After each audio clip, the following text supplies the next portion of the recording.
pipe in hand, Sholmes looked down at the thick, rolling fog outside our window. I wonder exactly how many mysteries are out there, hidden within this bed of fog, he said. Indeed, a most bizarre incident, born of a curious advertisement. A hellhound's mad gallop through the shadows of a serial murder, an executed man's graveyard resurrection in the dead of night.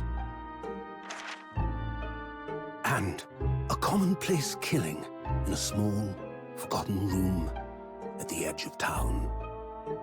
There is, naturally, always another side to every case, of which most remain ignorant. And it is that other side which compels me to the scene of the crime, Wilson. So quickly now, take your hat and let's be on our way, my dear fellow. For our adventure is not over yet. Come, the game is afoot.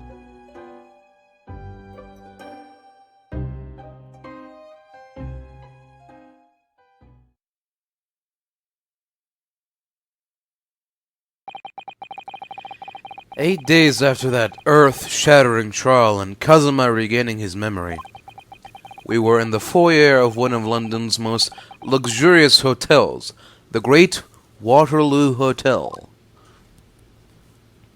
1st of November, 10:24 a.m., Great Waterloo Hotel foyer. Professor Makatoba is due to arrive at any moment. Yes, I'm so glad we got here in time. Susato-san hasn't been the same since what happened. Not that I'm surprised. The truth about Kazuma-sama's father... Do you suppose my father knew that he was actually the mass murderer of the professor, you mean? I knew that's what she was thinking about.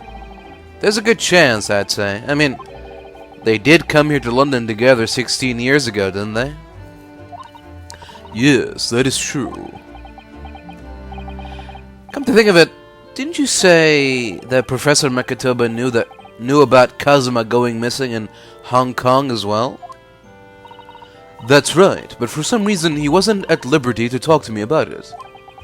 That probably means he knows then about Kazuma showing up here in London with amnesia and that he's regained his memory now.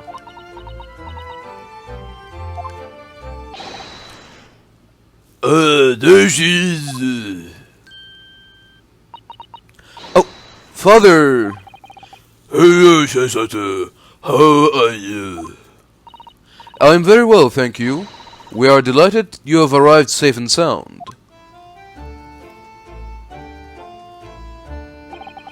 Hello, Mr. Naruhodo. Very kind of you to take the trouble to meet us here. Oh, no, not at all. It's my pleasure. We've heard all about your extraordinary exploits here in London, you know. The news has crossed the seas. It has? I always look forward to reading the monthly reports that arrive with the steamships from Britain.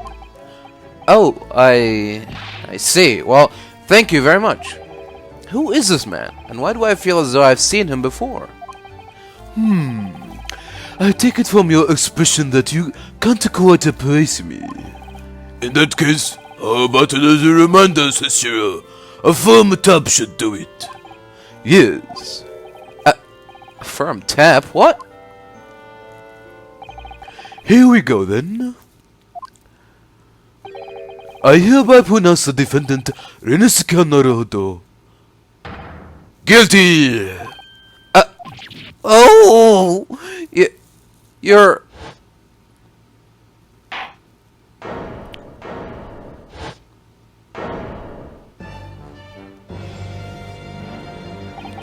The court will now hear the trial of Renosuke Naruhodo. Your Excellency! Hello, Judge Jikoko. How are you? It has been a long time. Ha ha ha ha ha. You've remembered now. That really did the trick. Guilty! Only I was declared not guilty, wasn't I? And there was no laughing at the time. So, London again after all this time. Hard to believe it's been 10 years. To be honest, I never thought I'd be back. Neither did I. I didn't imagine Japan would be invited to an international symposium like this. Though really, I doubt anyone did, to be honest. It's all thanks to you, isn't it, Sister?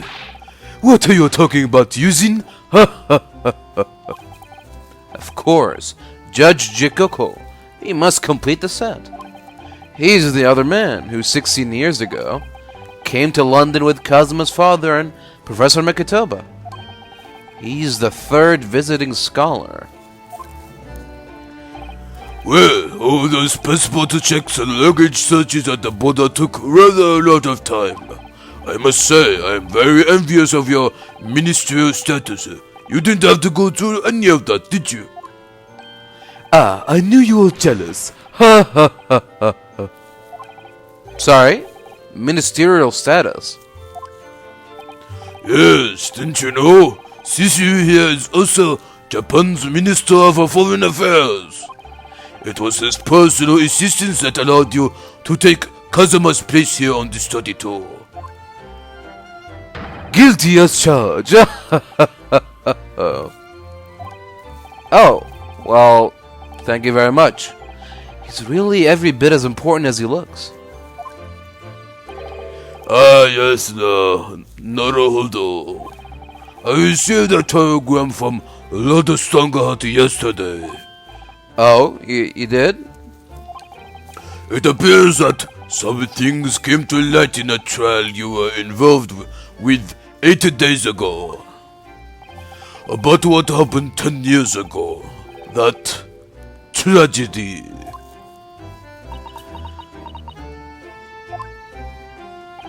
Yeah, could you tell us any more about it? Oh, okay.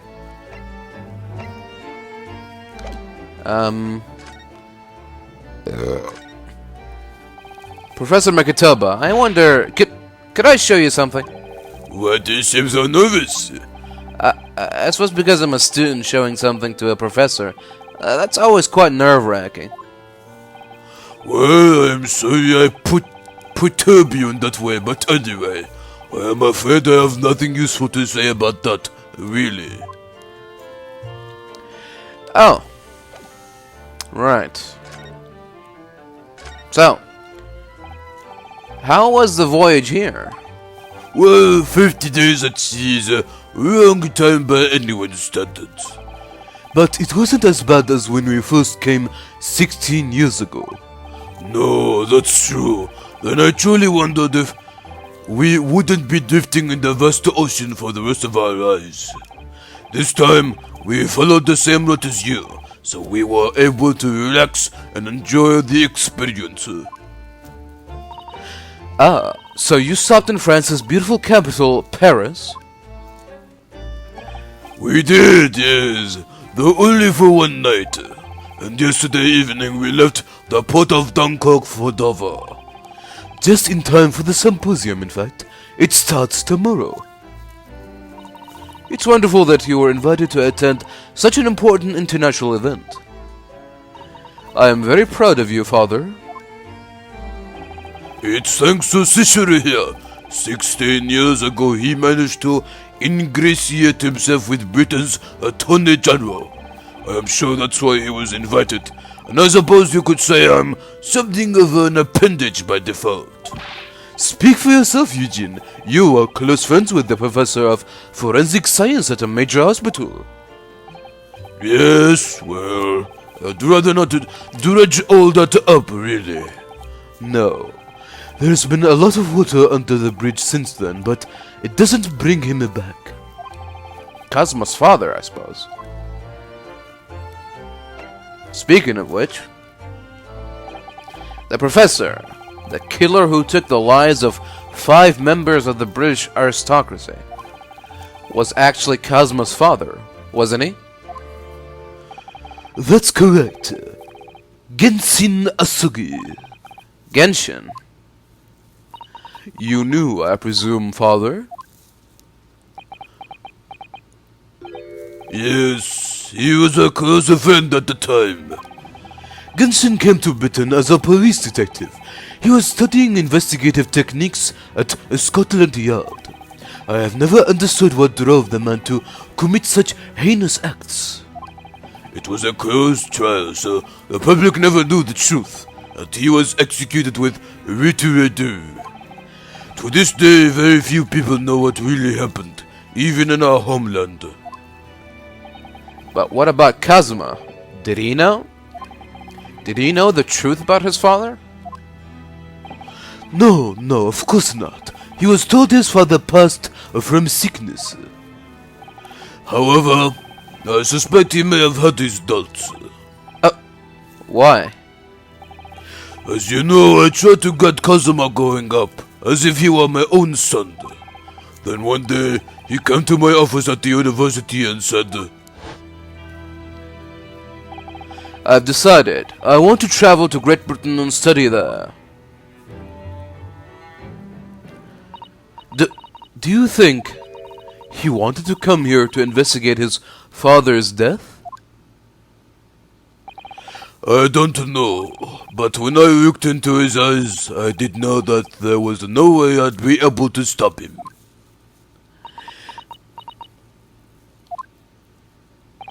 Something else came to light in that trial the other day, actually. Oh? What? Well, having disappeared in Hong Kong and been missing for almost a year, Kazuma has since turned up here in London, working as the apprentice of Lord Barak Van Zeeks. What? What? That's news to us. So, Lord Strongheart's telegram neglected to mention that part then. Interesting. As you know, we both thought Kazuma had died on the steamship during our voyage to Great Britain in January. But he didn't die. He is alive. As you knew, didn't you, father? In actual fact, no. What I did know is that when your ship docked in Hong Kong, he mysteriously vanished. We sent a team of investigators to Hong Kong to try to ascertain what had happened, but to no avail. But he is still alive, and here in London, you say? I never dared even to dream it. Why on earth did the young man not make contact? The government and the police have been chasing Caruso fruitlessly for months now. Well, it seems that he was suffering from amnesia. What? Amnesia? When we first came across him again here in London, he didn't know who either of us were. I see. He only regained his memory 8 days ago. This is unbelievable. Yes, it's quite miraculous. I wonder why Lord Strongheart didn't let us know. I must speak with him urgently. I wonder how Kazuma's been these past few days. Would it be wrong of us to go and visit him?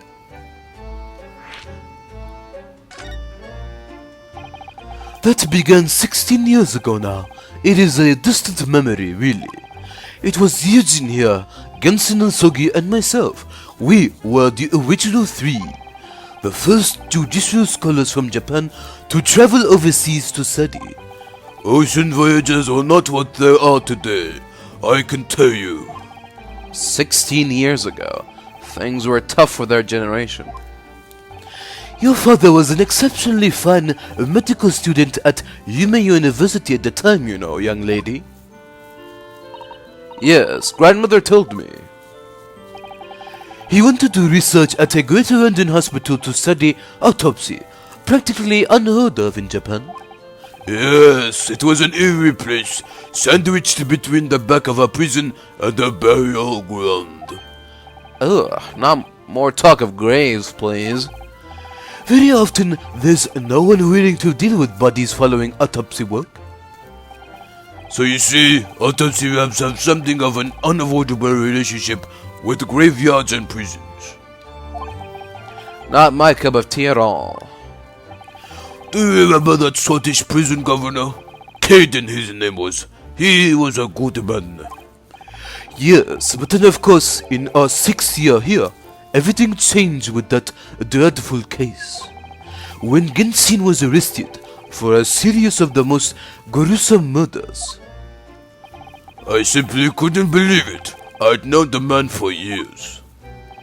I was a witness at the secret hearing and I tried to speak in his defense, but you went a little too far and ended up facing charges yourself, didn't you? well, suffice to say that after the trial we were sent back to Japan. There was nothing more we could do to save Gensin. He was a lost cause, sadly.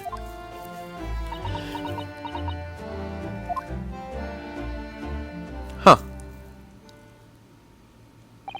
Well, if you'll excuse us now. Yes, I'd like to get this trunk up to my room as soon as possible. Oh, I'm sorry, I shouldn't have held you up here so long. I'll call for the porter then. Just wait here. Oh, Sada-san's gone off at a run. I'd like to stay and talk more, but I do have various preparations to make for tomorrow. Yes, of course. It must be a big responsibility representing our entire country. I wish you the best of luck.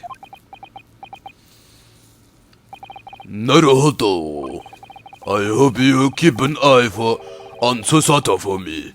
Keep looking after her as you obviously have been. Oh, no, I mean, if anyone's looking after anyone, it's her looking after me. Well, I do appreciate you being there for her. After all, I've been a miserable father to her. I have thoroughly let her down. Sorry? What do you mean? Well, it was 16 years ago that I started my longest study tour here in Britain, as you know. The very year Sosata was born. Yeah, I heard. The birth of my daughter was the most joyous event of my life, but well, sadly it was accompanied by the most tragic event of my life too. Oh, yeah, so Sada-san hinted at something like that. It was a rather turbulent time at home. Anyway, I won't bore you with the details. The point is, I became rather less dependable than befits a grown man. And it was then that Cicero offered me the opportunity to study here in Great Britain. I was too worried about you to leave you behind, so perhaps I was a little heavy-handed when it came to persuading you to accompany me to London. So, that's what happened in a nutshell. And that's also the reason why I now feel compelled to give my daughter as many opportunities as I dare. Though the world does not readily afford young women such things, I must say. I completely understand, Professor. One other thing, Naruhodo. If I may be so bold, I have a favor to ask you. Oh, really? Of course. What can I do for you? Well, the thing is, I'm so sorry that took so long. Mr. Sato. Now then, allow us to take your bags. Allow me to take your bags. One moment if you... One moment if you please, Potter. Oh, of course, sir. That machine around your neck, it is a camera, I believe. Quite right, sir. Just 5 shillings for a lively photograph to commemorate the wonderful stay at the hotel, sir. Well, I think given the occasion, we could justify the expense. See, of course.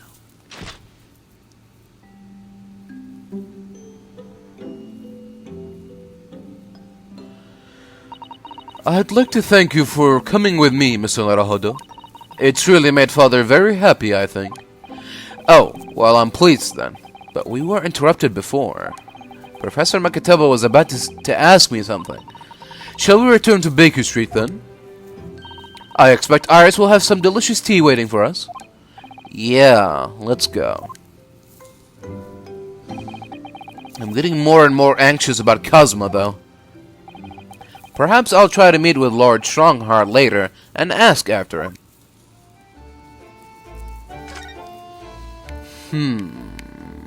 Alright, let's look around here a little bit.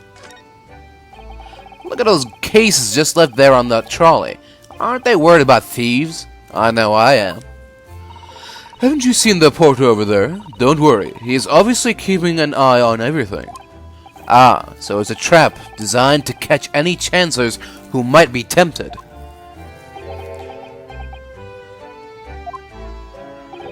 Why did the porter give me such a scathing look just now, do you suppose? Oh, why did the porter give me such a scathing look just now, do you suppose?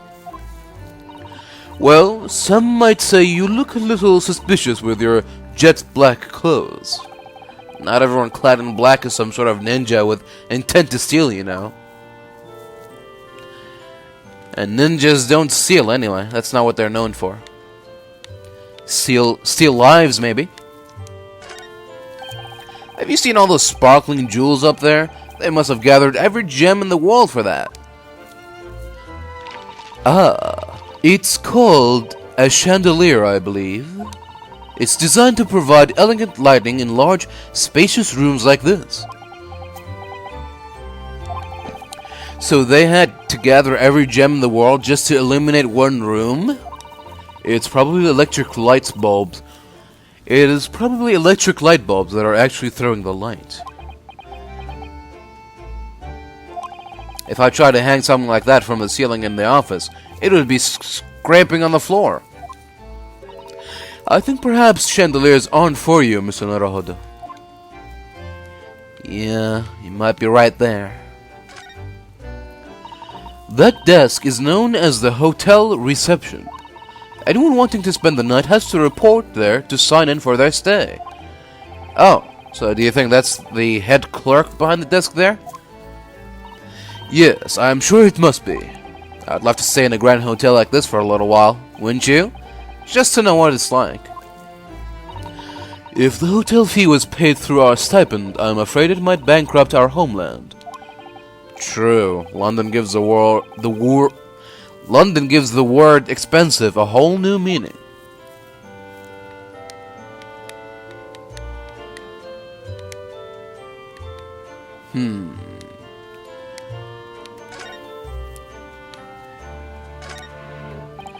Look at that! It's a picture of the Crystal Tower.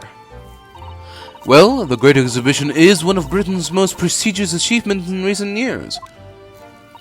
I wonder how tall it is. It really does represent the pinnacle of scientific achievement in so many ways. There's a 20-meter tall chimney on the bathhouse near my lodging at Yuma University.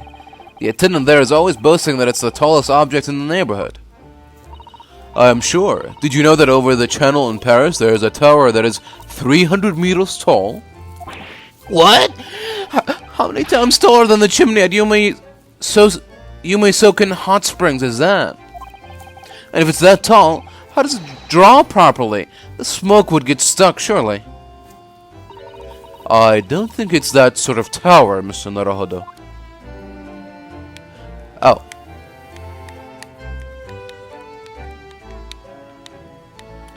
Alright. Time to leave, I guess.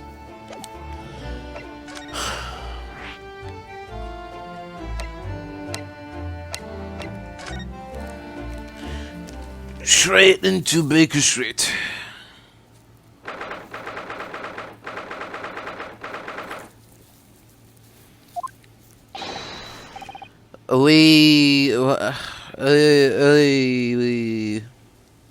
What is that? Yui? What the fuck? What was that? A man screaming in the most unflattering way. Do you think... Could it have been Mr. Sholmes? Oh my, I do hope not. I don't do it anymore. Mon ami, Stop this disgraceful display, huh? Who are these people? Look at their hair! It's bright red! I think they must be clients of Mr. Sholmes. Right, you two, you're coming with me now, down to the clink. No, not in prison. It is dark and damp and I don't like it. Boof, the darkness, it is my friend. I am not scared. But you are always scared of the dark. Shut your mouth, you idiot. I will sit quietly in the dark and plan our next daring heist. I don't like this. I don't like it. Well, tough. We'll finish this down at the yard. Now get moving. Bye then, Jenny. Have fun. Oh yeah, thanks, Iris. And thanks, you great detective. What? Hee, Gina makes a fine detective for herself, doesn't she? Oh, Susie, and Bruno. Hello, Iris. We're home. Well, did you find your daddy? Yes, we arrived at the hotel just before he and his friend. Oh, well, that's great news. I hope I'll get to see my daddy again soon. Yes, of course. Dr. John H. Wilson. So, Iris, all that remains now is that greatest of problems known to man. But before we concern ourselves with that, I believe some tea is in order, don't you, my dear fellows?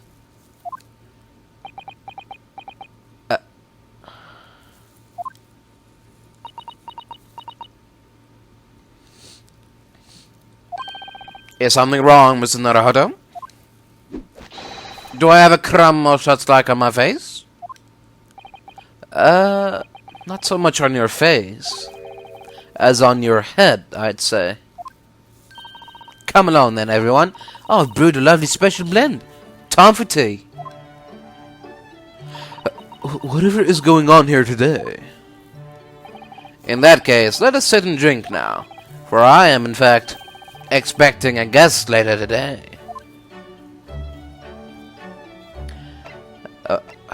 Oh yeah?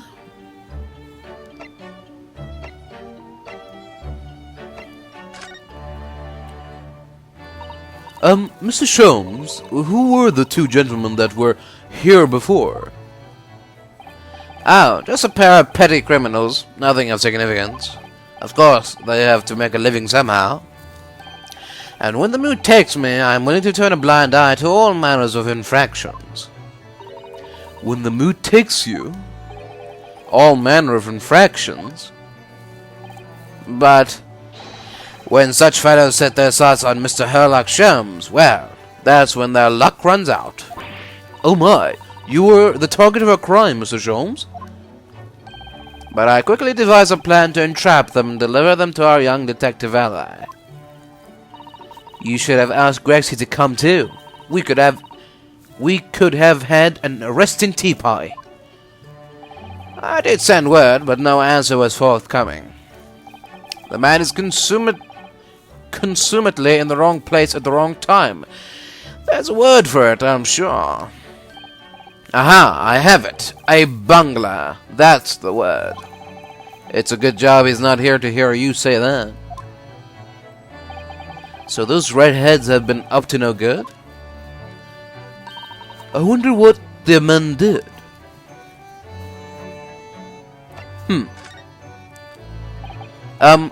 What was that about the greatest of problems known to man that you mentioned before? Is it another fiendishly intricate case, Mr. Sholmes? How should I best explain it? Are you aware of the theory of evolution by natural selection, perchance? Well, I think I've heard of talk of it somewhere. Possibly. It is a revolutionary scientific theory that was newly proposed 40 years ago now. According to its author, Mr. Darwin, we humans were once apes who lived in the treetops. Wait, what? We were apes? Indeed, and from the very moment those apes descended from the canopy to live as humans, it has been our lot to be at the mercy of the greatest problem known to man. Our lot? What is this great problem, Mr. Sholmes? Why, is it not obvious, my dear madam? The problem of rent.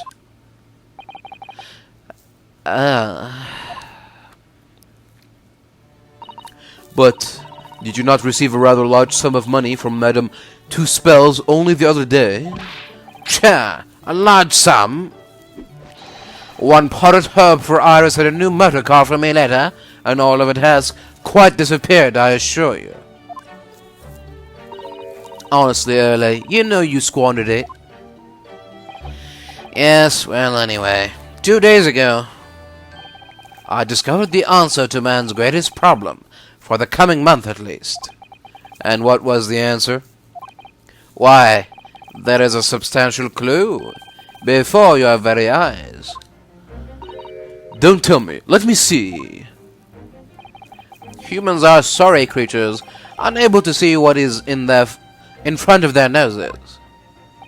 Let me give you some assistance. Don't look, but observe me very closely. There is one particular feature about my person that has changed. You should notice in the end, I think. In the end? It's been stabbing me with in both eyes right from the very beginning of our conversation. I think we might need another clue before we uncover the full answer, Mr. Naruhodo. Thanks for the hints. I'll be tearing my hair out if this charade goes on much longer.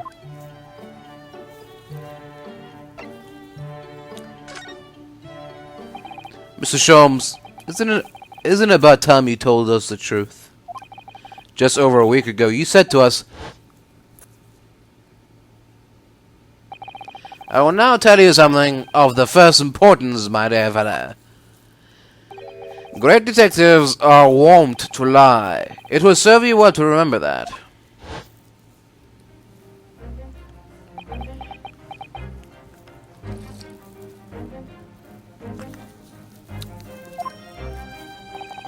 that case aboard the SS Borea in January, Cosmo wasn't killed, and you knew he wasn't dead at the time.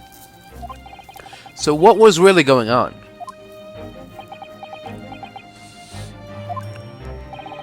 That fellow was unconscious for a very long time. If he hadn't regained consciousness when he did, his life would have been in mortal peril. Of course, a side effect of the prolonged comatose state was amnesia, as you now know. It was a simple enough task to silence the crew. But how? After that carried him out of the cabin, I assembled them in the lobby area. Then I made them swear to leave him unconscious and have him unlaid from the ship in Hong Kong as a murdered corpse. Oh, how horrible. It was necessary to find some material with which to persuade the crewmen to keep their word, of course. But why? Why do it in the first place? I will be at liberty to elaborate in due course. But for the time being, I would like to reassure you. I didn't foresee subsequent events. What events? His disappearance in Hong Kong. Oh. I believe I may have made a gross error of judgment. Mr. Sholmes.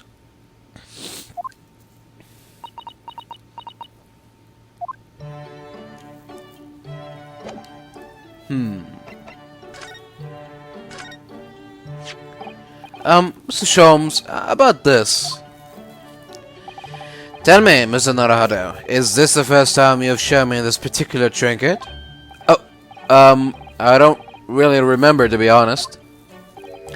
If my saying that it's a collar for a breed of miniature canine with a particularly long neck were to precipitate a "here we go again" from your lips, we could be sure it was not the first time. Deduction, you see, my dear fellow. Deduction. Right. Deduction. Alright, well, I've noticed some changes here, so maybe I'll go and examine them.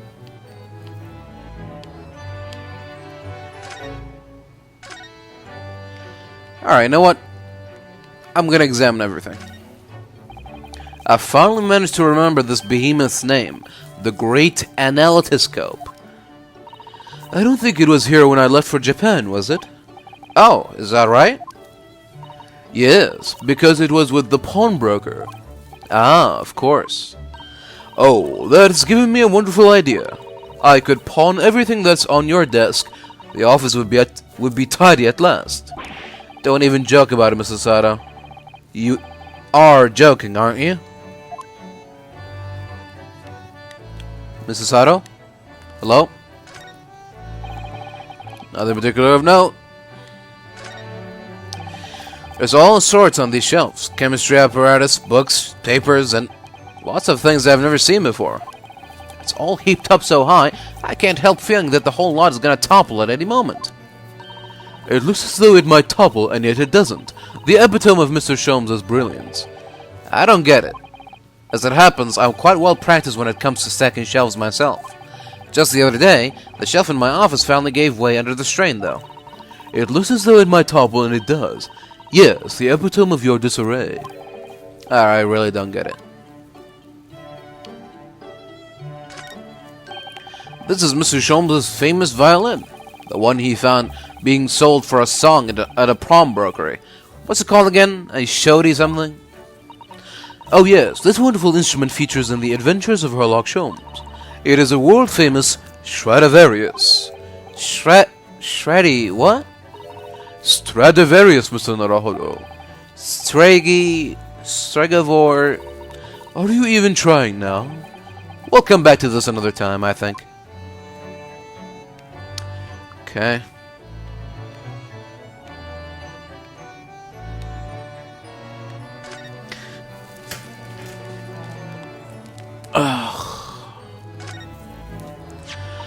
This looks like last week's edition. What's that article circled in red ink there? It is an advertisement column.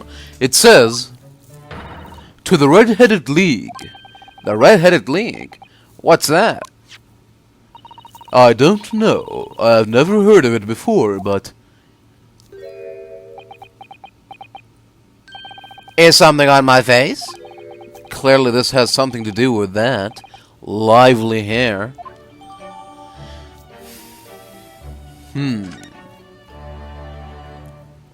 Alright.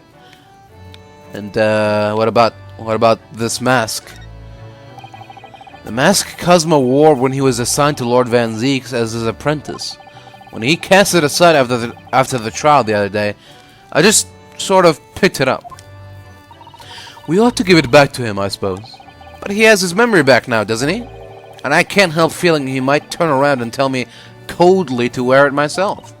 But isn't he your best friend?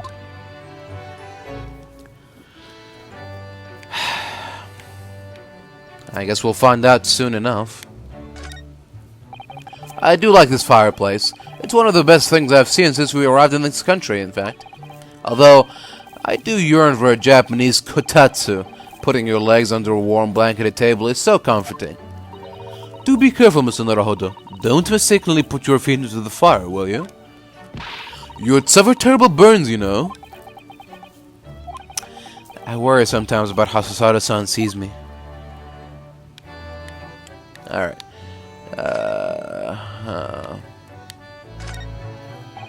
This blackboard is where Iris scribbles down her latest ideas, isn't it? Let's see. Oh, she seems to have drawn a lot of little stick figures all lined up. Look. Cheap apples at the market is what all of them say. What? The little figures can speak? All your questions would be answered if only you would read this month's Rants magazine. So I'm the one? So I'm the only one who can't make any sense of this? Blah, blah, blah. Alright.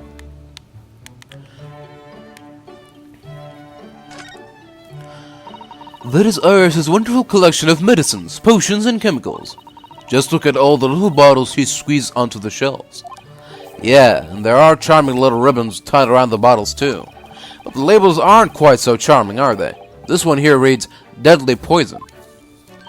Oh, I've been so excited about the idea of helping Iris with her experiments, you know? Just try to avoid any bottles labeled Deadly Poison or Highly Explosive. Iris's pretty little tea set is set out as beautifully as ever. Look. Well, it is only by carefully taking care of a tea set that you can make good tea. Is that a roundabout way of telling me I need to tidy my desk? Oh, Mr. Naruhodo, you do overthink things at times. Alright then, Sholmes. What do you think of this? To the Red-Headed League. On account of the bequest of the late Ezekiel Hopkins of Lebanon, PA, USA. PA is what? Pennsylvania? Lebanon, USA. There is now another vacancy open which entitles a member of the League to a salary of £4 a week for purely nominal services. All red-headed men who are sound in body and mind and above the age of 21 years are eligible. Apply in person on the morning of the 31st at the large park on Lime Street. Huh. Get £4 per week if you are a redhead. A most fantastic money-making opportunity. Interesting. It looks as though someone circled an advertisement in this paper, Mr. Sholmes. To the Red-Headed League? Does that strike you in some way? I was thinking that just maybe it might be related to your bright red hair.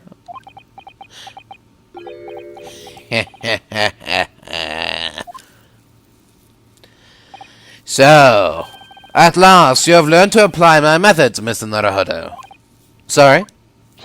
In the first instance, and quite indispensable, observation. Believe me, I could have seen that hair with my eyes shut.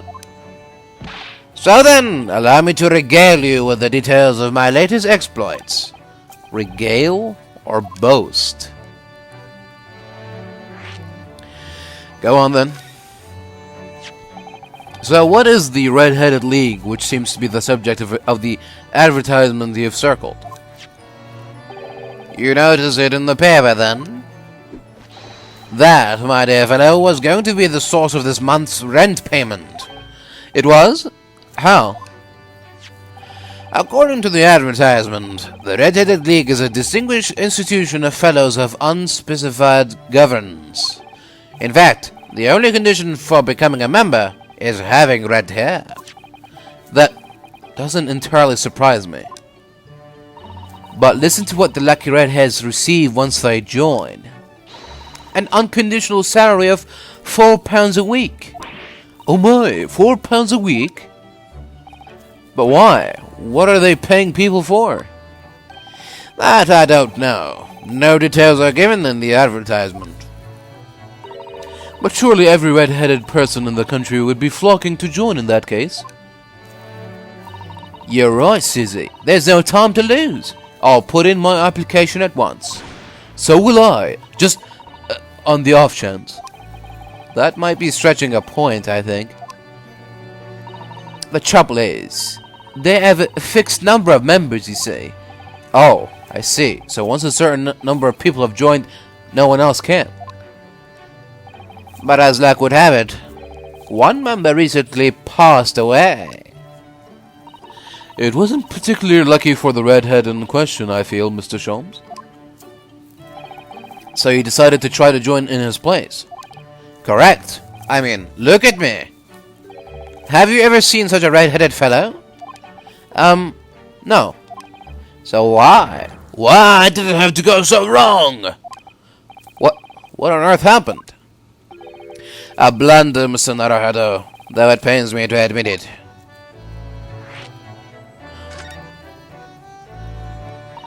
What did you actually do to your hair, Mr. Sholmes? I'm glad you asked, Mr. Sato. What you see atop my head is neither dyed nor a hairpiece. I changed the color of my hair overnight by the wonders of chemistry. Chemistry? I was conducting some research into a method of rejuvenating spent tea leaves, and in the course of my work I stumbled upon a potion that, when taken, turns one's hair aflame like red. Would you like to try it? It will make every hair in your body perfectly crimson. I think I'll pass. But Mr. Sholmes, is it quite safe to drink? Surely it is bad for you, isn't it? Ha ha ha ha.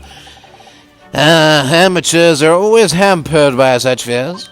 Oh, I should have never doubted you, Mr. Sholmes. You mean to say... But of course. To earn £4 per week, one must be prepared to turn a blind eye to a little danger. That degree of red signals more than just a little danger, surely. So anyway, Early left full of confidence yesterday with his new red hair. For the park on Lime Street, where the Red Edit League were interviewing prospective new members. So what went wrong? The whole park was choked with red-headed folk, like a Costa's orange better. I queued for 8 hours solid before at last I reached the front. But when the panel of interviewers saw me, they immediately said, "Ah, Mr. Sherlock Holmes, are you in disguise to conduct an investigation?"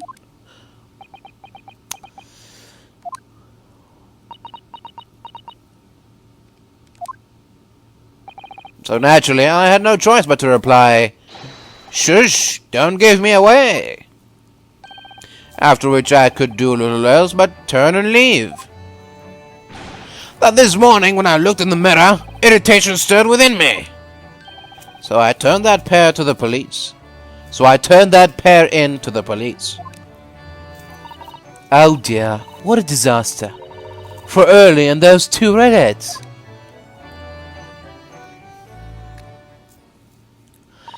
Mr. Sholmes, you mentioned before that you were expecting a guest today. Indeed, Mr. Sato, that is correct. Not another of those red-headed gentlemen that were here before? Not at all. They were petty villains. The guest I am expecting is a client. Oh? A young gentlewoman who wishes to appoint the services of this great detective, no less. Oh, how wonderful, Mr. Sholmes. You must stay and observe the fashion in which a great detective receives his customers. Must we? I have you in my clutches now, Rent, just as I have you in my clutches, redheads. That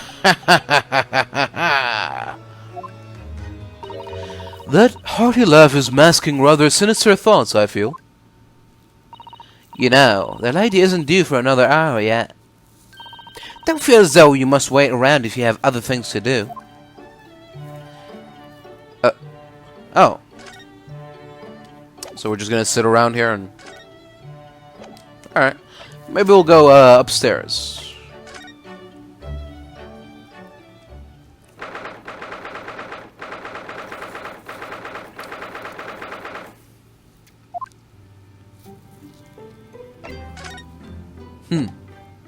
Or maybe not. The spade is still here, look. Please, Mr. Naruhodo, it is not a spade, as I think you will know. You well know. It is a shovel. It didn't take long to reignite that old argument. Ah, I have an idea. Let's give the implement a name, like Professor Hairbrain named his tools. Oh, I never thought of doing that. From now on, then, let's call it Rinnosuke. No. It's clearly much more of a Susato. The old argument has taken a new and unexpected turn, it seems. Oh well.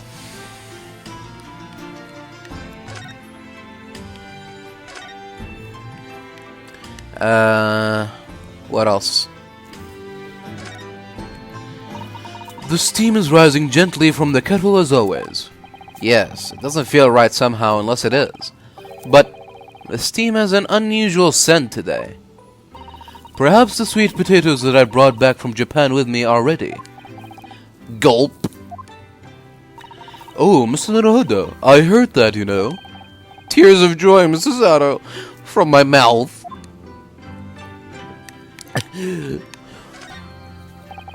Whenever you serve me tea, it always takes me back to Japan. I know you're not particularly fond of the bitter taste, are you? So I do always try to pick out less bitter matcha for you. She does often serve up an unusually mellow blend, it's true. But the anticipation of the taste in my mouth makes me bitterly worried anyway. It is very difficult for you, isn't it? Yeah, story of my life. You see, I've been keeping my desk beautifully covered in papers as always. You really must tidy it all up, Mr. Naruhodo. No more excuses. But Mr. Sato, the way I see it, all these papers building up on my desk like this are a reminder of my wonderfully diverse daily life. I like to leave them as they are so I never forget how lucky I am to have such varied experiences. In that case, you should definitely have a thorough tidy. Then you'll be able to see your papers building up all over again and feel that joy renewed. Still can't beat her in an argument, even though I'm the lawyer here. That Dharma doll is still winking at me, look. I wonder when he'll finally get his other eye filled in. Yes, I wonder. Well, you should know, Susato-san. I entrusted the task to you. The truth is, I have already decided when that will be. What? Really? When? That is my little secret. Oh. Okay.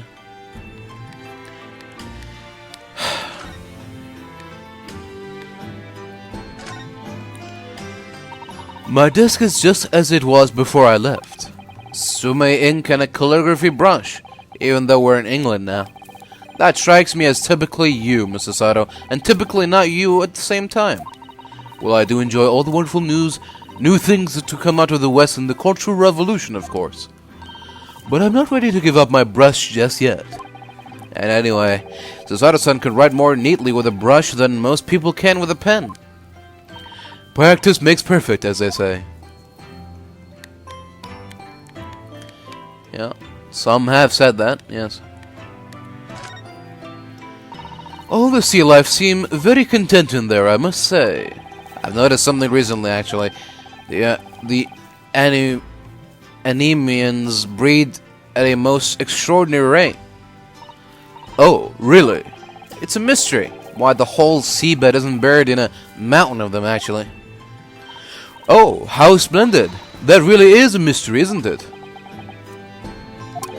I wish there was someone here to explain Susato-san's strange reaction to that. Your room across the hall is undisturbed, of course.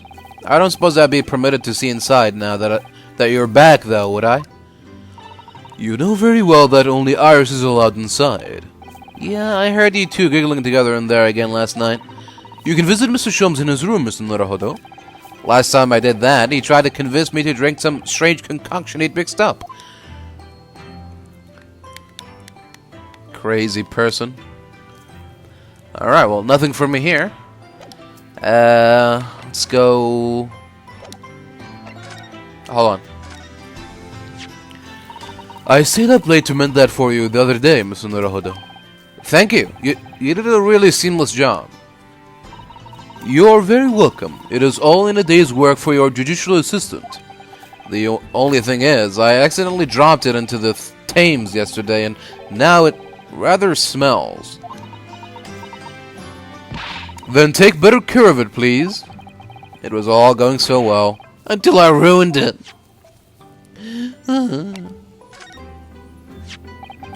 The Red-Headed League. It's not something we could ever aspire to, is it?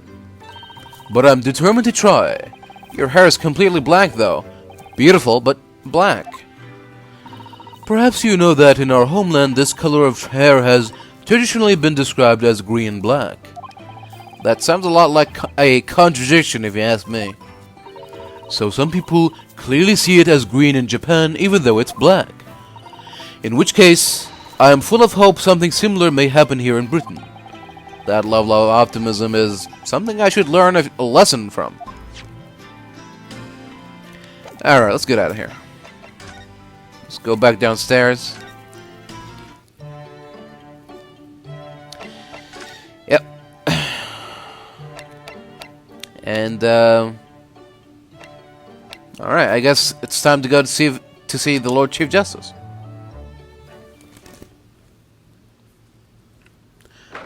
Oh, what do we have here?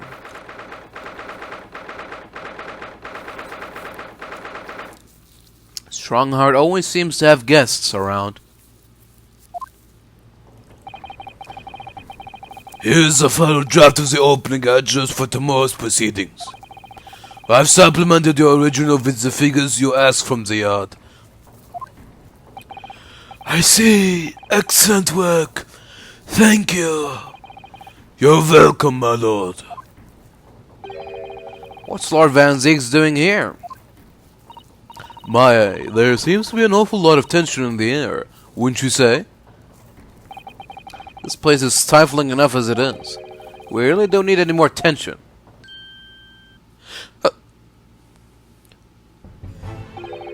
My apologies. I didn't notice you come in. Your small stature and dark dress make you all but invisible to me. No. It's entirely my fault for wearing black, I'm sure. From now on, you must dress in white from head to toe whenever you come here. Now then, Mr. Naruhodo. Yes, my lord. I'm right here.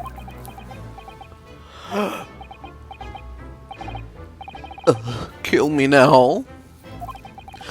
Is something wrong? Perhaps it's a little too hot in here for you? Oh, no, not at all. I mean, I've never experienced a room at such a I've never experienced a room at such a perfect temperature. If you're sure, the beads of sweat carving their way down your face seem to suggest otherwise. Because of the daggers you're staring at me with, mainly. As you're not that aware, my International Forensic Science Symposium begins tomorrow. In fact, your father arrived in London earlier today, I hear, madam. Oh, yes, that's right, my lord. He is extremely honored to have been invited. I'll leave the remaining preparations for the meeting room in your capable hands, then, Lord Van Zieks. I will attend at once.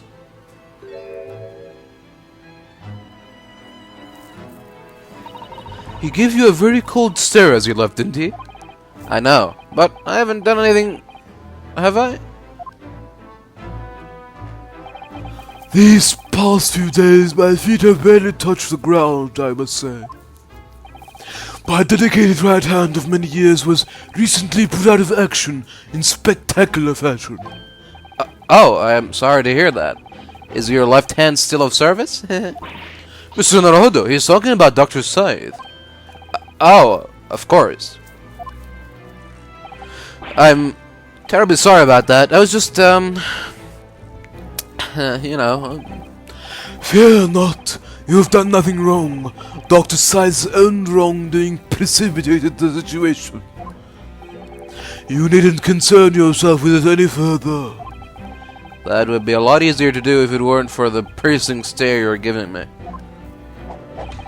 Lord Van Zieks is doing an admirable job of holding the fort. Though disturbingly, his apprentice has been missing since yesterday. Oh. Missing. What's become of Kazuma-sama now?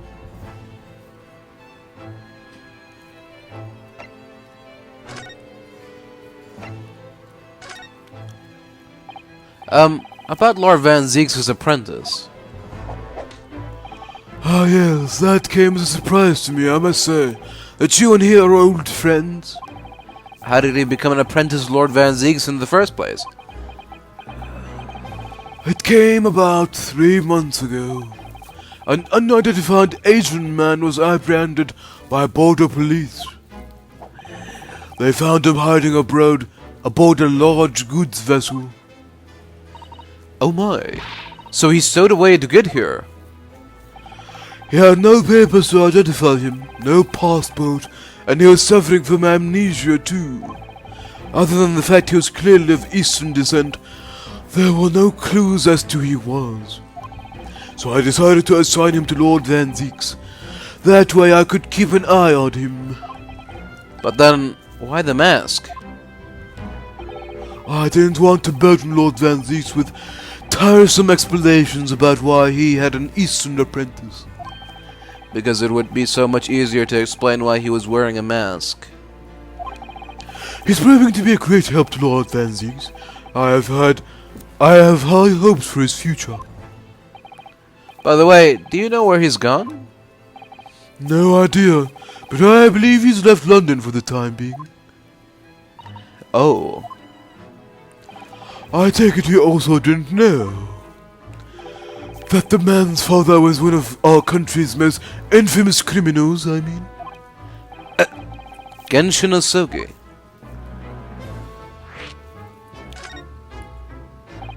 What we learned from that trial 8 days ago was a huge shock. Finding out my friend's father was... Ah yes, Genshin Masugi. The professor case 10 years ago caused a great stir in Britain. They were such awful murders, and unprecedented, using a ferocious dog as a murder weapon. And no one would have believed the culprit was a foreign student invited to study here by the government. So the true identity of the killer couldn't be made public then, and can't be made public now. Nobody in your country knows it was him, and neither do the citizens of London. The main motivation was to avoid aggravating relations between our two nations at the time, I understand. Correct. However, it has to be noted that there were some supporters of the professor's apparent cause. What? Supporters of a mass murderer? The majority of the band's victims were a blight on the aristocracy of the day. Somewhat ironically, their deaths actually benefited society as a whole. Or so a fair few thinkers in London believe anyway. Right, I see. But it was still murder, wasn't it?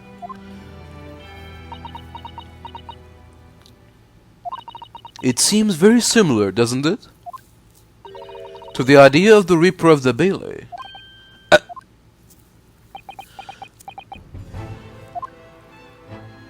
Huh.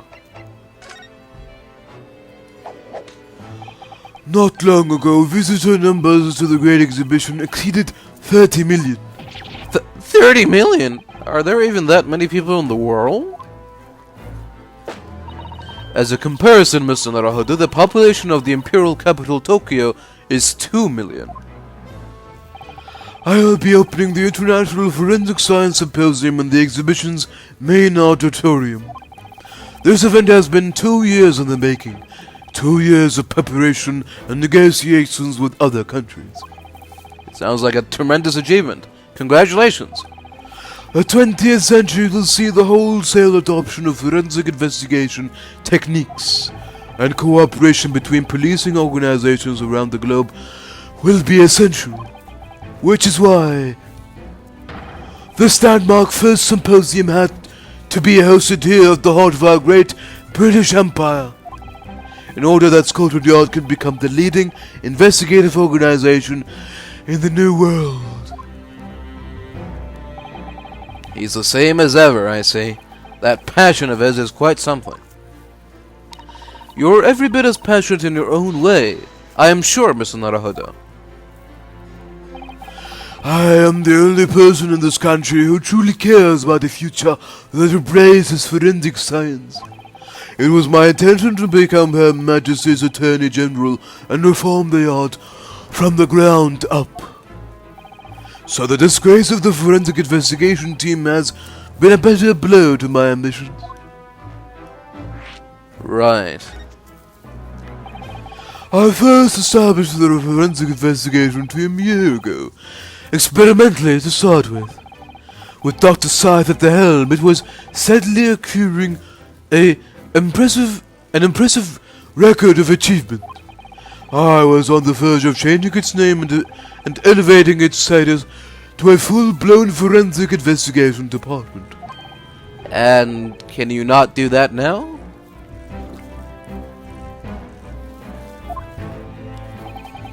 Obviously, nobody wants to hear anything about it at the moment.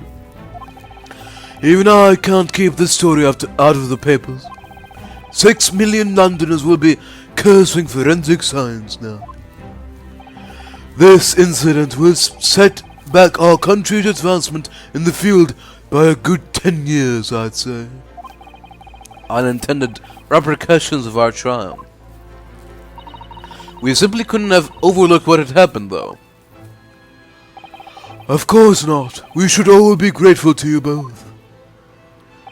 Anyway, I'll still reform this country's policing when I become Attorney General. This might delay my plans, but it won't alter them. Nothing will stand in my way. Right. So, could I show you this, Lord Strongheart? I am the Lord Chief Justice. I am not here to offer advice about evidence. Oh. Especially when the evidence in question is so dull. Ah, so that's the real reason. Could I show you this? Alright. So... what else is there to do? He's still here. He's not blowing us off, so... Let's take a good look around. These very European suits of armor are still glaring at each other across the carpet, I see. In a way, they feel like guardians of the Lord Chief Justice's office. I suppose they're rather like the lion dogs that guard shrines in Japan, aren't they? Aren't they a bit too human to be called lion dogs? Did you know that is a dream of mine to keep 2 cats one day? I feel as though we've gone off at a bit of a tangent, don't you? Alright, Lord Strongheart, I guess this time we are the ones that we should be excusing ourselves. Let's go back here.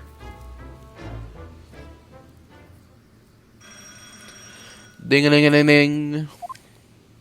Aha! Here is my guest now, my latest client, with money to spend. Oh, I do hope it's an exciting case, early. Remember, Iris, we are at present gripped by the greatest problem known to man. I must be willing to accept any case, no matter how unstimulating, save locating a runaway, of course. Don't spare anyone's feelings, will you? Oh dear, I'm afraid that Early can lack a little tact, especially just before the rent is due. Mr. Sholmes, Mr. Sherlock Sholmes, please, oh please. Please find my husband, he's run away.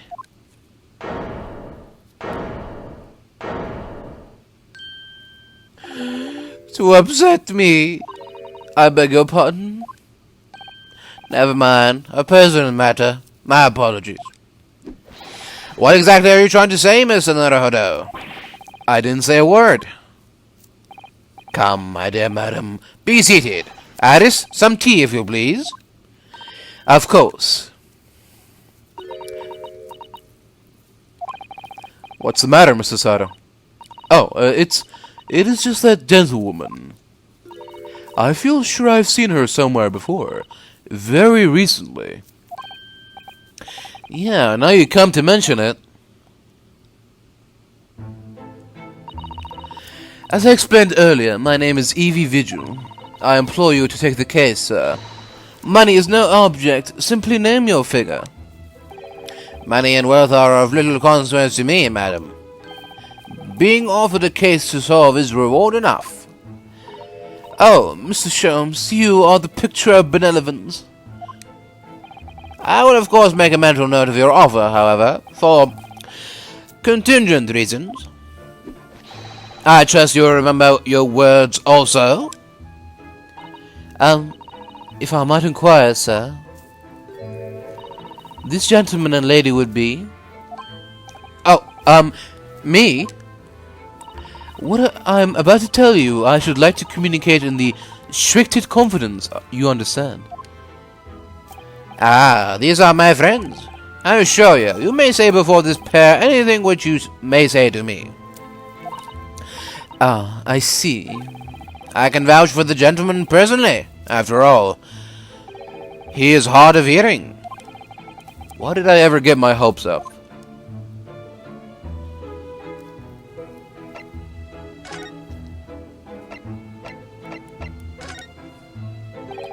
Forgive me for asking, Mrs. Vigil, but have we met somewhere before?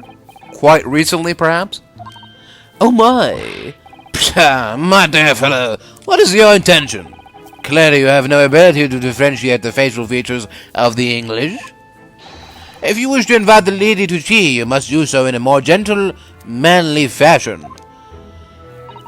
Is it possible that you are the nice young Laura from the trial I attended last week? Ah, I knew I recognized her. To have a man's fate in the palm of one's hand. Oh gosh, oh golly, it sends shivers down my spine. I didn't quite recognize her because she's acting so differently now. It must be very difficult for you as a lawyer, being hard of hearing, I mean. Pardon? Oh dear, I'm sorry. Don't worry if you can't hear. I was frippery, really, nothing more. Now look what you're started, Mr. Sholmes. Thank you very much. I believe it would be prudent for you to sit quietly in the corner. Yes.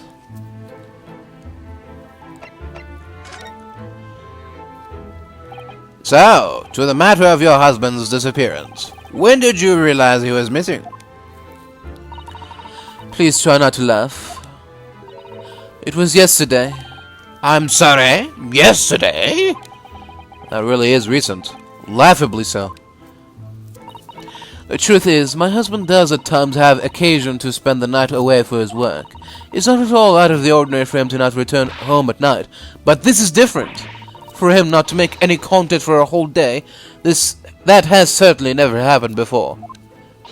Oh, my dear Daly, whatever can have happened? My dear Mrs. Vigil, please, calm yourself. Now then, have you contacted the police? Why, naturally, but sadly, they refuse to listen to my pleas as my husband has only been missing for 1 day. I was asked to wait patiently at home. In truth, Mrs. Vigil, I concur with the police. However, let us not be hasty. I see no reason why we should not engage my detective powers to track your husband down anyway. Oh, thank you, Mr. Sholmes. And furthermore, let me assure you, a chance to solve the greatest problem known to man for another month has no bearing on my decision. I seek only to put a sweet smile on another Londoner's face. That's really all there is to it.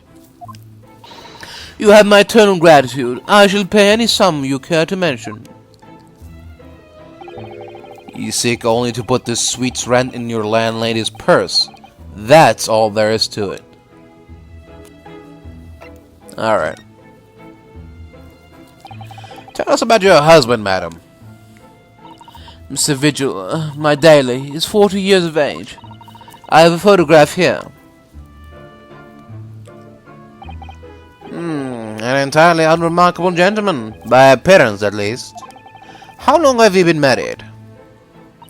It will be 15 years this year. We have a cordial relationship, and my husband's income is more than adequate, so we live quite comfortably. As it would appear, I need only look at you to know these things. Oh gosh! Your dress is the latest style, your hat clearly regularly groomed, and your eyes are animated. In short, You have no inkling as to why your husband might have disappeared, correct?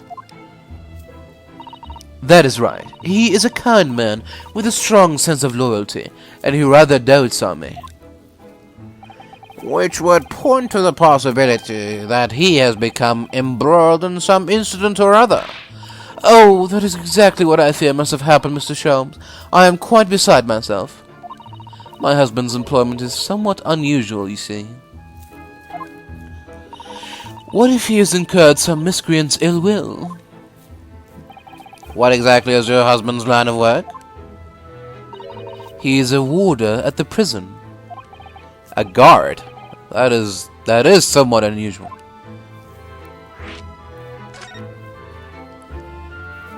So, your husband is a prison warder? That's right, yes. Well, in actual fact, he is the chief warder. Indeed? I see.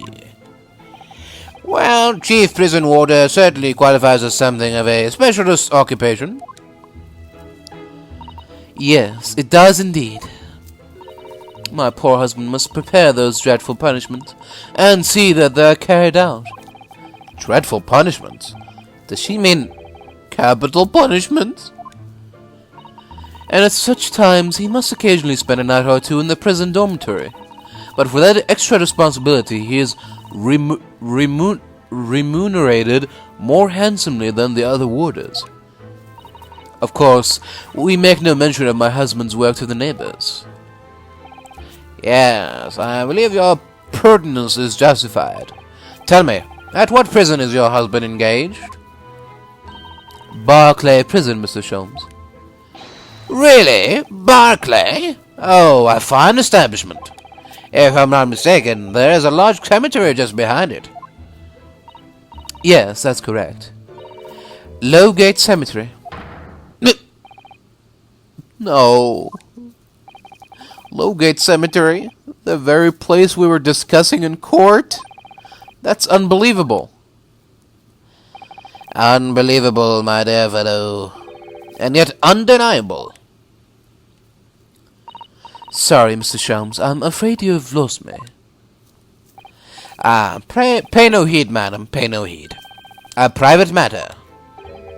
This can't really be a coincidence, can it?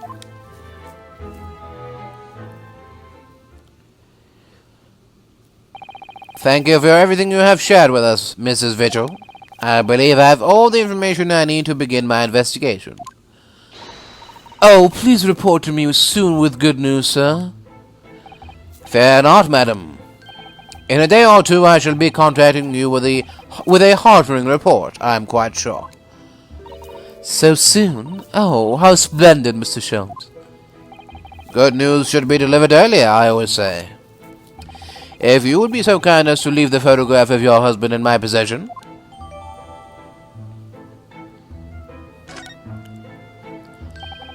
Thank you. Now, allow me to show you the door. I can't thank you enough, Mr. Sholmes. You've simply been marvelous.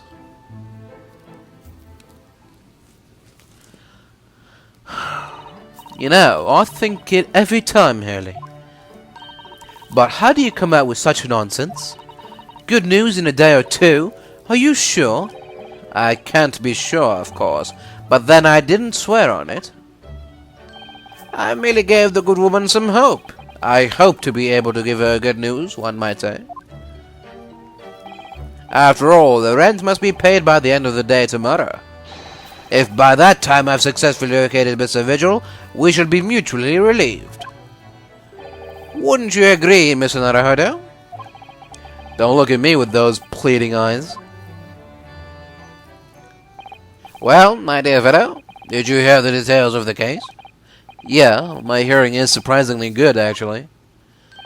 Excellent! And what did you make of it? Well, I was surprised to learn where her husband worked. At Barclay Prison, I mean. Ah, so you noted that. Of course, especially with the mention of Lowgate Cemetery. Lowgate Cemetery is at the rear of Barclay Prison, so it was renowned among students at the university for being haunted by the ghosts of condemned convicts. Barclay Prison is where that notorious man was incarcerated. The Professor. And now a warder from the prison has mysteriously disappeared, it would seem. It's all very peculiar. Indeed. But nothing you can't handle, I'm quite certain, Mrs. Naruhodo. Sorry. Run along to the prison and see what you can glean. Would you? It's the prison governor you want. No doubt the man is equally worried. But aren't you going to go yourself? Surely you needn't ask. I can't possibly be seen with this hair.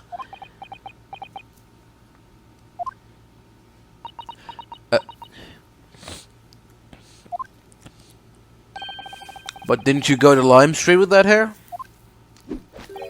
That was a quite different matter. So, I leave it in your capable hands. Now, if you'll excuse me, I'm rather busy.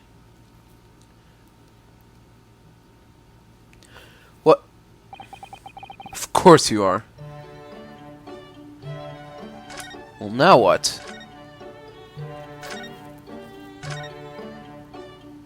Where did Iris go? Iris? Are you upstairs? Nope. Huh. Okay. Well, I guess we gotta go to prison.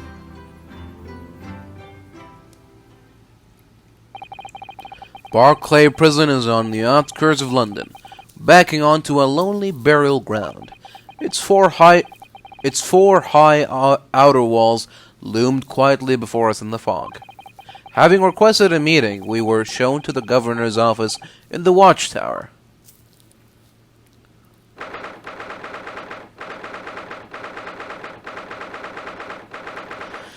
Okay. This place is full of armed criminals. Oh. Interesting. I don't do a good Scottish accent, but I'll try. This place was full of hardened criminals. I can't remember the last time a civilian was down here. And you don't want to talk to an inmate, but to me.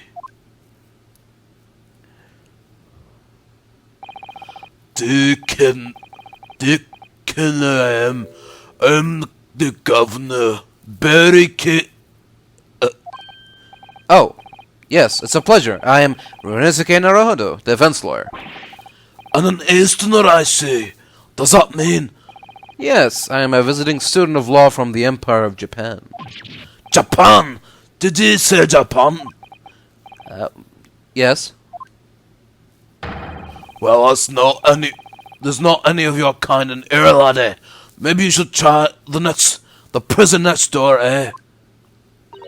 I didn't notice another prison next door, sir. Anyway, we came to ask you some questions about... I don't know that to be so direct, but I've no intention of speaking with like see suspicious looking Easterners. Now get out of my ear. So as soon as he finds out that we're from Japan, he reacts like this? That surely means... I think it is because of the Professor case. You think so too? 10 years ago, Genshin Asoge, also known as the Professor, was incarcerated at this prison. And then, after his execution, he apparently re-emerged from his grave in the cemetery behind the prison. I might have known. You're sniffing around about that case, aren't you? You're agents, eh? Part of the Professor's great web, not there. No, not at all. We're just...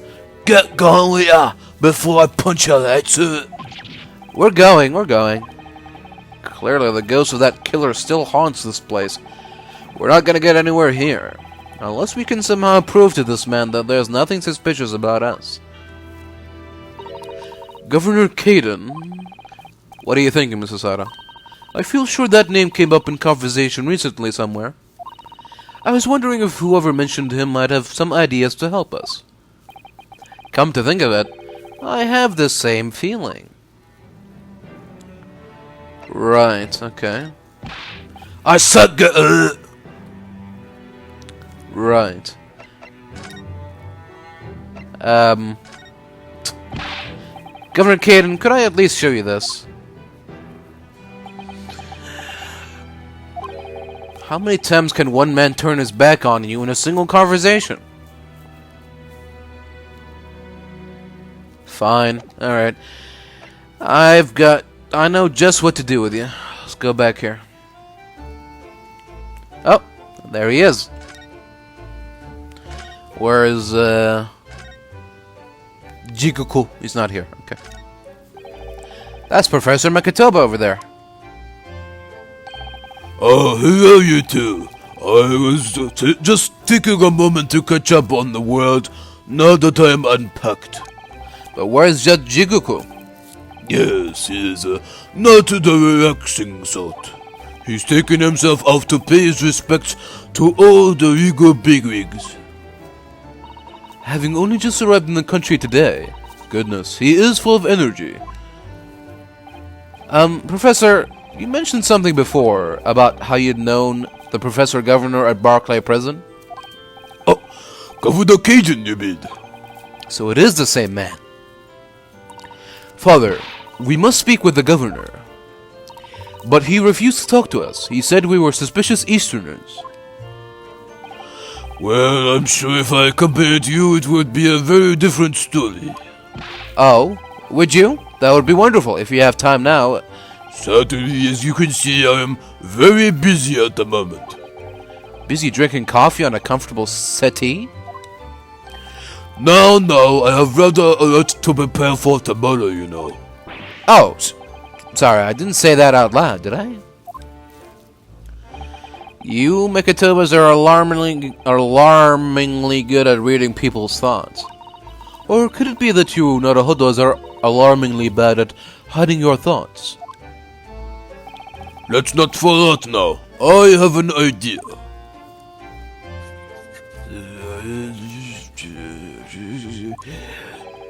What's he writing on that piece of paper? Here's a letter of introduction for you.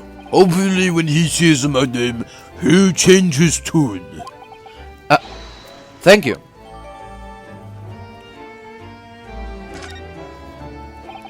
Good luck then.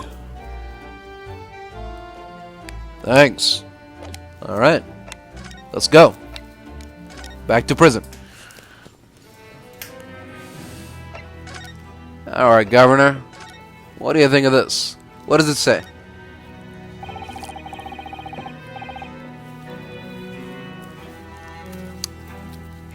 Professor Makatoba has wonderful handwriting, doesn't he? This dark-suited young man is not in the least bit untrustworthy. Is it just me, or does that make me sound extremely untrustworthy? I do wish he'd at least called you a nice young man.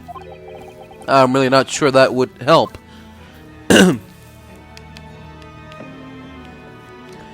Oh. It looks like this is some sort of steamship ticket. The SS Grouse, first class cabin 001. Yokohama departure 11th of September, London arrival 1st of November. Ah, that's the boat that Professor Makatoba and Judge Jigoku came on from Japan, isn't it? Yes, I think it is. I think it called at Dunkirk on the north coast of France for a night before finally arriving in Dover. To think it's been almost a year since we arrived in Dover on the SS Buria. Seems a shame not to keep your ticket as a memento of your trip, don't you think? Yes, I agree. I have mine safely in my diary. And I keep mine in my wallet, so I have it with me at all times. Oh, well, how strange. Where could it have gone? Are you like this on purpose, Mr. Naruhodo? Did I imagine it, or was that comment accompanied by a little sigh?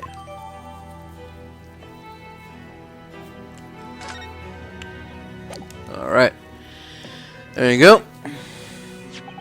If you just cast your eyes over this, Governor Caden. What's this then? You can't even pull the wool over me eyes. You get it for nothing, Japanese student. Maktuba.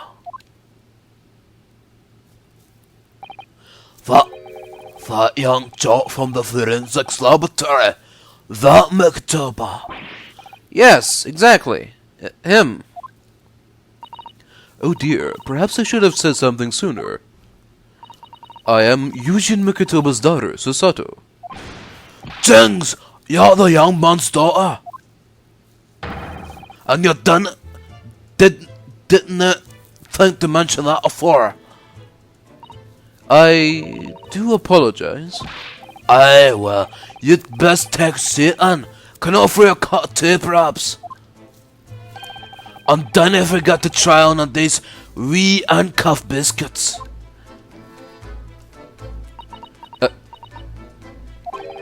Your father's influence is nothing short of amazing.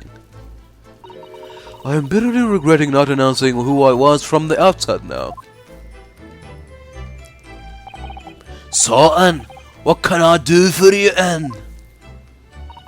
Well, we are currently investigating a case. It's one of your warders, you see. He's gone missing. Missing? That's right. It surely had been reported to you as well, being the prison governor.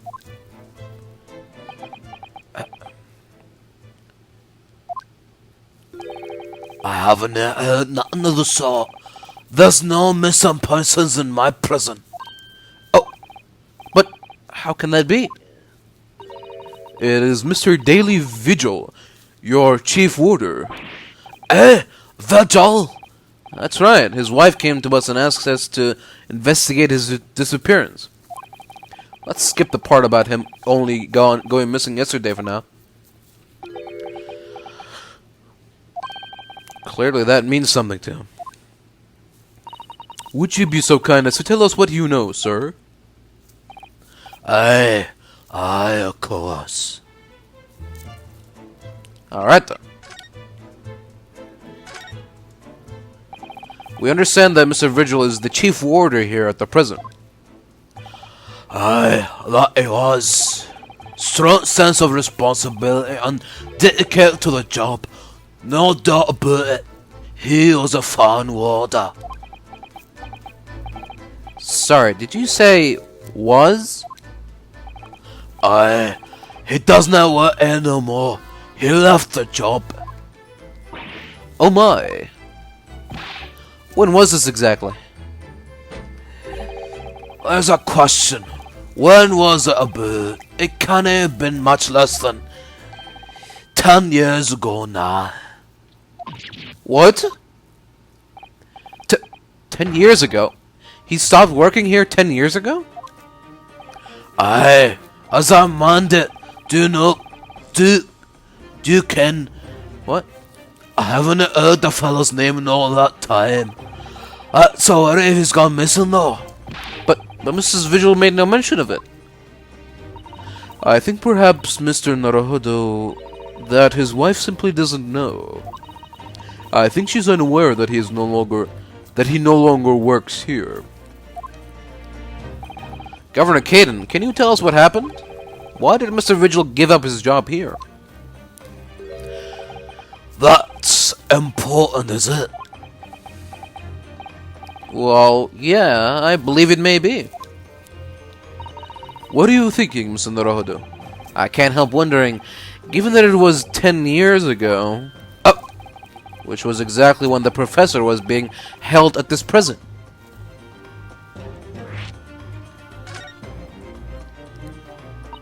So Mr. Vigil actually resigned from the position of chief warder 10 years ago, you're telling us? What happened to make him leave the job? In actual fact, he didn't leave the job willingly. He had no choice in the matter. You mean he was dismissed? It was after a particular walk. Sorry? A walk? Aye, that's a word for it in here. A walk to the gallows. An execution? It's the job of the chief warder to prepare the gallows tree and oversee any executions, you see. Only, Vigil did something unthinkable on that last walk he was manning. What did he do? I'm sorry, but I can't reveal that information.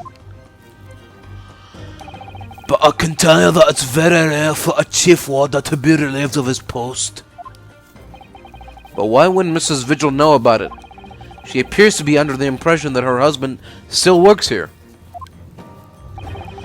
I wouldn't ken anything about that, I'm afraid. Can you perhaps answer one more question about the circumstances of his dismissal? And what would that be, hen? That last execution that Mr. Vigil was responsible for overseeing. Was it by any chance the professor's? My thoughts exactly.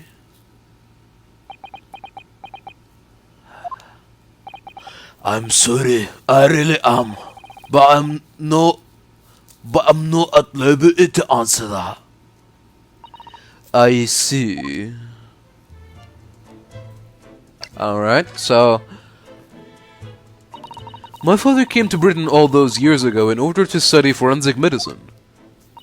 But you seem to have been well acquainted. The dark room, the prison, and the cemetery have a lot to do with one another. After all, they need fresh corpses for forensic research. Do you ken? Yes, I can imagine. The advancement of medical science isn't always particularly palatable.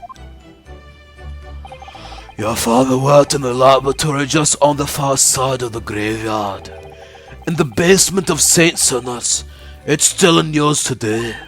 St. Sinners? That's come up before, I'm sure. Yes, that is right. We've been there. McToba and I have used to write and chorus together and negotiate terms. For more fresh material, I suppose. Aye, and we used to sit in there for hours and gab on about dissection and all sorts. Ugh, it takes me so back. It takes me back. Over a pot of tea and a plate of cuff biscuits, of course. How charming.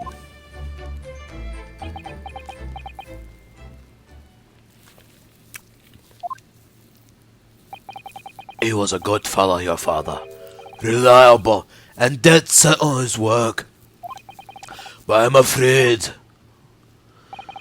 I'll never understand you Japanese. Because of Genshin Asogi, I suppose?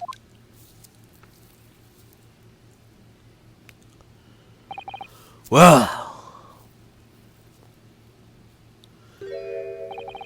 I cannot tell you anything else. Thank you so much for your time, Governor. Oh, one moment before you're away, and I'm sure I have it here somewhere. Ah, found it. Here, take this as a wee souvenir of your visit to the prison. What is it? That's Vigil's dismissal notice. It's 10 years old now, of course. Oh my, are you sure? Aye, it's not trouble at all. It's not the original mind. Right.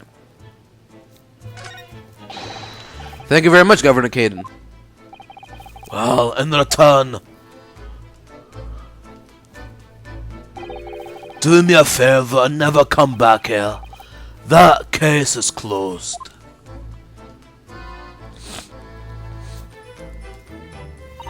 Well, I think we ought to return to Baker Street for the time being. Yes, I agree. We need to report back to Mr. Sholmes with what we found out about Mr. Vigil. What will he tell Mrs. Vigil, I wonder?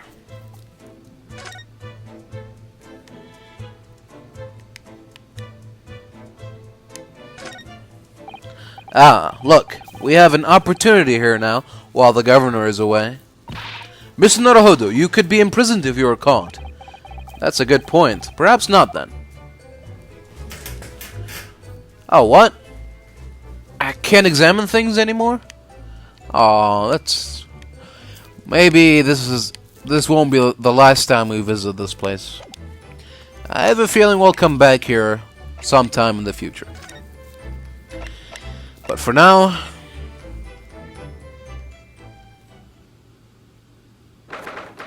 we'll be making our way back to Sholmes' suite on Baker Street. We're back! Hello, you two! Oh, I thought you'd be back before long, so I baked some scones for us all. So that's what the delicious smell is. Greetings, my dear fellows! You have returned a good deal sooner than I was anticipating. Hello, Mr. Sholmes. Hello, Mr. Sholmes. Say nothing. Your thoughts are written all over your faces in any case. It turns out that it may have been advisable to test my hair color restoration tonic before application. Oh my. Pray tell me, what of our warder friend? Have you garnered some new information? Oh, yes, something very surprising, in fact. Though it's not a patch on your hair, to be honest. It most certainly isn't, but still, we discovered that... Sholmes! Oh, Sholmes! Drop everything, Sholmes! This is more important! Gina? I can't adamant it.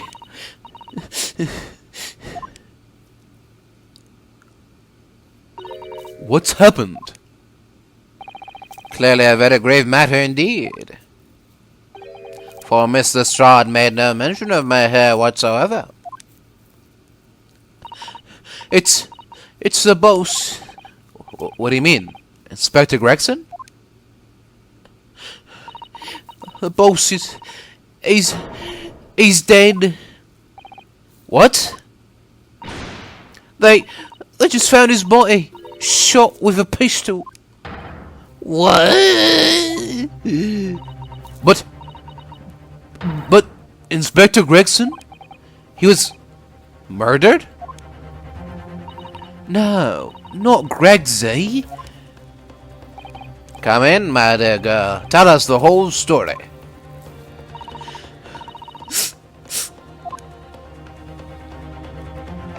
The hell? Let me look at this first. Chief Warder Daily Vigil is relieved of his post with immediate effect for having violated Clause 132 of Her Majesty's Code of Conduct for prisons. All rights to redundancy pay and other financial benefits are fully revoked. Reason for dismissal: aiding and abetting the escape from this prison of convict redacted just prior to his execution. Details of this escape are still being investigated. Full cooperations with inquiries will be expected. Indications are that the jailbreak plot was conceived prior to the convict's incarceration. It's believed that the convict engaged in some form of negotiation with prison staff in order to secure assistance. Full disclosure of information regarding the negotiations will be demanded. What? So he let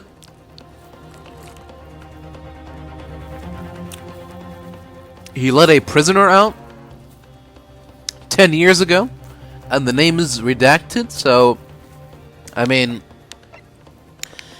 it's gotta be him then. It's gotta be the professor. He was supposed to execute the professor, but he didn't.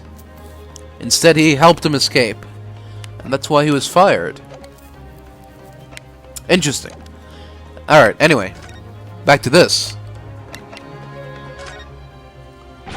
So who did this? Do you have any idea who the culprit is? I got him already. Already? They've caught the shooter so soon? A witness reported something was going on, and the boys got straight down there and took care of him. Who? What awful person did this? Don't say it. Oh, I still can't believe it myself. Gina. If she says the Judge Jiguko, it was the Reaper. Oh.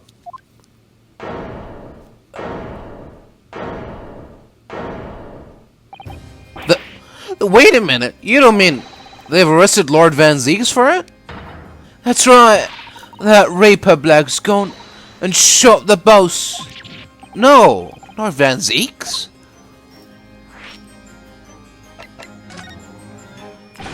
Are you serious, Gina? Inspector Gregson was... he was really shot? I don't know much about what happened myself yet. They're still there, investigating the scene. Where did this take place? A little renting room in a building full of flats on Fresno Street. The outskirts of town, nowhere near his home. He was perhaps investigating a case then.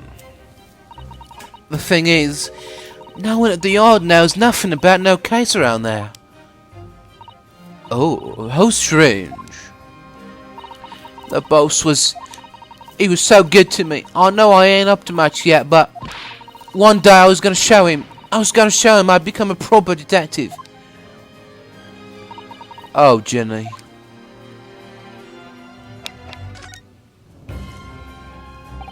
Are you quite sure, Mrs. Shard? It's Baroque Van Zieks the police have arrested?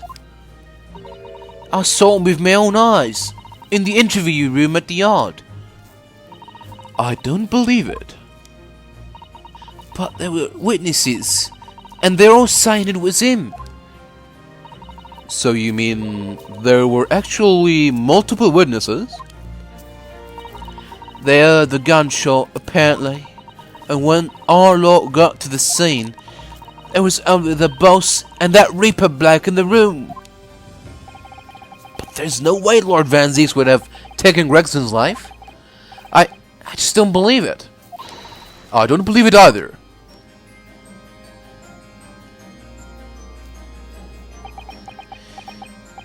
Thank you for informing us, Mrs. Strahd. This really is most terrible news. I am dreadfully sorry. What are you sorry for? You didn't do nothing.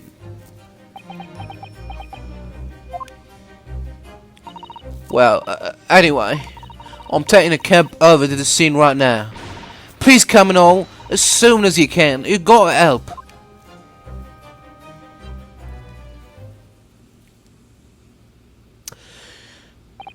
It's a detective's lot to appear wherever some sinister plot has unfolded. Little wonder we all look haggard. Sometimes these things are almost too much for the nerves. Mr. Sholmes. What use is there in being a great detective if I fail to see something like this coming? How could I let this happen to Gregson? To Gregson!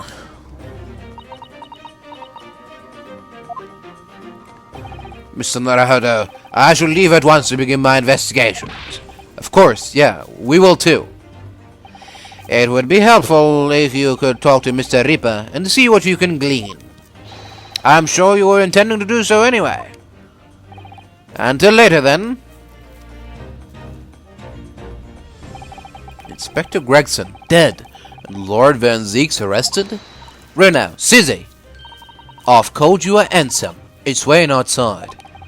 Thanks, Iris. Shall we, Mr. Sato? Yes.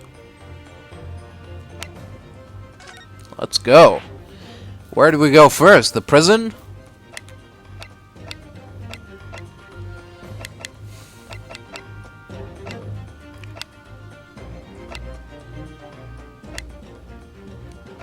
Alright, let's go here first, I guess.